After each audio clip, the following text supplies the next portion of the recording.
Hello students, कैसे हैं आप सभी? I hope all are well. So today we are going to learn the chapter of Australian animal.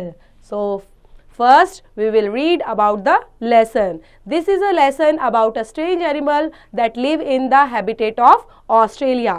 यहाँ पे Australia के एक हैबिटेट, ठीक है, ऑस्ट्रेलिया के अंदर रहने वाले एक स्ट्रेंज एनिमल से रिलेटेड ये चैप्टर है और उसमें के बारे में हम अच्छे से पढ़ने वाले हैं. So let's begin the chapter.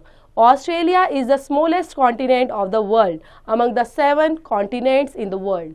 Since Australia is surrounded by water all around, it's also known as island continent. Though small in area, Australia is famous for its unique birds and animals. They are not found anywhere else in the world. Many strange animals and birds that you have ever seen before. So you will see them in Australia. It's only in Australia that you can find a group of animals called marsupials. The word marsupial has been taken from Greek word marsupation, which means a small pouch. The kangaroo, the wallaby, the wombat and the bandicoot all belong to marsupials category. The female kangaroo carries its baby in a pouch near its stomach. The immature baby of the kangaroo remains in the pouch till the becomes mature. तो यहाँ पे जो हम Australian animal की बात करने वाले हैं, जो स्ट्रेंज है काफ़ी, उसके बारे में पढ़ने वाले हैं. तो यहाँ पे बात कर रहे हैं कि ऑस्ट्रेलिया जो है उसको पढ़ने से पहले किसको, हम ऑस्ट्रेलिया को जान लेते हैं कि ऑस्ट्रेलिया क्या है. एक सबसे स्मॉलेस्ट कॉन्टिनेंट है वर्ल्ड के अंदर. हमारे पास कितने कॉन्टिनेंट है बेटा? Total 7 continents in the world. Smallest continent in the world is Australia. So Australia के अंदर ही ये क्या पाया जाता है, हमारा ये हैबिटेट और ये एनिमल को हम पाया जाता है, जिसके बारे में अभी हम पढ़ने वाले हैं.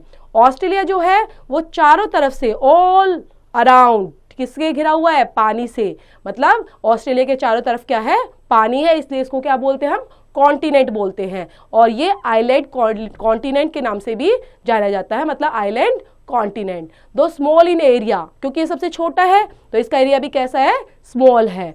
लेकिन ऑस्ट्रेलिया जो है वो काफ़ी फेमस है एक यूनिक बर्ड और एनिमल्स के बारे में.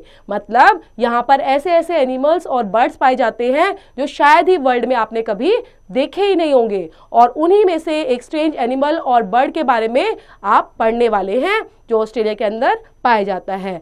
It's in Australia that you can find a group of animals called the marsupials. यहाँ पर इन्हीं एनिमल्स और बर्ड्स की कैटेगराइज को जो ऑस्ट्रेलिया के अंदर पाई जाती है उनको मार्शुपाइल्स बोले जाते हैं. और मार्शुपाइल्स ये जो वर्ड आया है वो ग्रीक वर्ड मार्शुपियल से आया है. मार्शुपेशन जो वर्ड है उसका मतलब क्या होता है? Small pouch. और तो स्मॉल पाउच किसके पास होता है? यस, कंगारू के पास, है ना. तो कंगारू क्या करता है? उस स्मॉल पाउच के अंदर जो उसके स्टमक के पास होता है उसको अपने इमेच्योर बेबी को उसके अंदर रखता है जब तक वो मैच्योर नहीं हो जाता. Okay. Another marsupials in the koala, it's called the teddy bear of the Australia.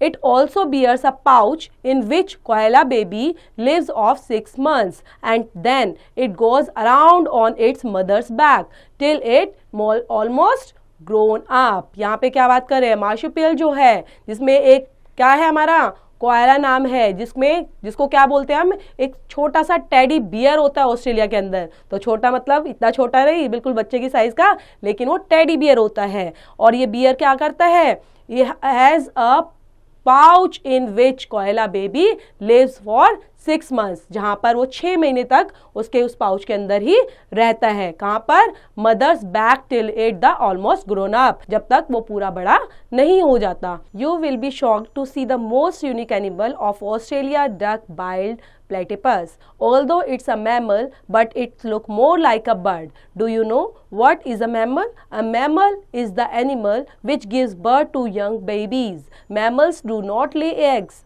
but duck-billed platypus lay eggs. The eggs hatch into babies who were laid on their mother's milk।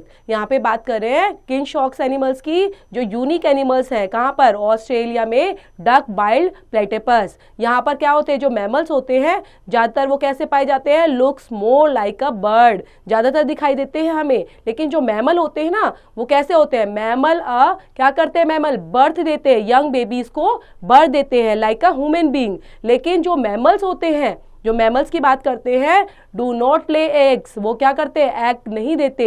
जबकि duck billed platypus वो क्या करते हैं? Egg ले करते हैं, मतलब उनके जो यंग वंस नहीं होते, जबकि क्या करते हैं? वो स्नेक की तरह एग ले करते हैं। और एग्स जो हैं वो धीरे धीरे क्या है? बेबीज में कन्वर्ट होते हैं। और कैसे करते हैं? वो मदर जो है उनको फेड कराती है, मतलब अपना दूध भी पिलाती है। The beak and webbed feet of duck Billed platypus are like a duck. It has no feathers, but its baby is covered with fur. It also has a tail.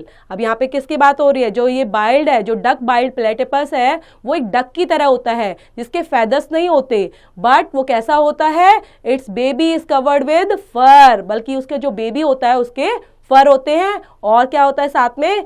एक टेल होती है, उसकी एक पूंछ भी होती है। The national bird of Australia is emu. Emu जो national bird है ऑस्ट्रेलिया का, कई बार पूछा जाता है बेटा कि ऑस्ट्रेलिया का नेशनल बर्ड कौन सा है, तो एमू वहाँ का नेशनल बर्ड है। It is egg big as ostrich. वो किसकी तरह बड़ा होता है? जितना ऑस्ट्रिच बड़ा होता है उस जैसा ही वो बड़ा दिखाई देता है। It's a flightless bird. Example, it can not fly but it runs very fast. मतलब यहाँ पे क्या है? फ्लाइटलेस बर्ड है वो क्या कर सकता है? उड़ तो सकता नहीं है, लेकिन वो दौड़ता बहुत तेज है। These are quite interesting birds in Australia. Example, the lyra birds and the kookaburra. The lyra birds has tail and it cannot imitate or mimic any sound it hears. You will be amazed that it can be imitate the songs of other birds, the bark of dog, etc. यहाँ पे देखो क्या interesting चीज दिखाई दे रही है आपको कि ऑस्ट्रेलिया के अंदर एक ऐसा बर्ड भी है, ठीक है, जिसका नाम लायरा बर्ड्स और कोकोबूरा है। वो कैसे बर्ड्स हैं? वो लायरा बर्ड्स क्या कर सकती है? उसकी एक छोटी पूंछ भी होती है और वो इमिटेट कर सकती है, दूसरे की चिटिंग कर सकती है, मिमिक कर सकती है, दूसरे की आवाज़ भी निकाल सकती है। और आपको ये सुनकर भी बहुत हैरानी होगी, अमेज होगा कि वो आवाज़ सुनकर इवन वो किसी का अगर सॉन्ग भी सुनती है उसको भी इमिटेट कर सकती है। मतलब कोई गाना गाता है तो सेम वो एज इट इज़ वैसा गाना गा सकती है। और डॉग जैसे बाग करते हैं वैसे भी वो बाग कर सकती है। The kookaburra, a kind of kingfisher, is given the name of the laughing jackass as it makes laughing sound when it calls. यहाँ कोकोबूरा के बारे में क्या है? ये काइंड ऑफ किंगफिशर है, किंगफिशर का एक प्रकार है, मतलब उसकी एक प्रजाति है। और is name the given by laughing, किसके द्वारा? एक लाफिंग जैकास के द्वारा ये नाम दिया गया है। और as its make laughing sounds when it calls, और जब ये बोलती है तो कैसी एक लाफिंग साउंड्स क्रिएट करती है, बनाती है। Thinkers have different views on the presence of strange animals Australia and not else in the world. जो हमारे किनके बारे में बात की गई है? जो थिंकर्स हैं उनके भी अलग अलग डिफरेंट व्यूज हैं। किसके बारे में? इन स्ट्रेंज एनिमल्स के बारे में जो ऑस्ट्रेलिया में पाए जाते हैं और वर्ल्ड में वो और कहीं भी नहीं पाए जाते। Geologist say that it may be the reason that a long time ago Australia was joined to Asia and South America by a huge bridge of land. For some reasons, the huge bridge went underwater and these continents got separated. ये क्या कहा गया कि आगे जो south America है और Australia है, ठीक है, तो यहाँ पे ऑस्ट्रेलिया के अंदर एशिया और साउथ अमेरिका के साथ मिलकर उस लैंड को एक ब्रिज के फॉर्म में लाया गया ताकि किसी भी रीजन से इन जो जानवर हैं, ये जो बर्ड्स हैं, जो एनिमल्स हैं, इनके साथ ये आराम से रह पाए और इनको भी एक ह्यूज लैंड मिल पाए और ये किसी भी तरीके से सेपरेट ना हो पाए। So many kinds of animals dead in all the continents. तो बहुत सारे जो एनिमल्स हैं वो क्या है? वो मर गए हैं। किन की वजह से?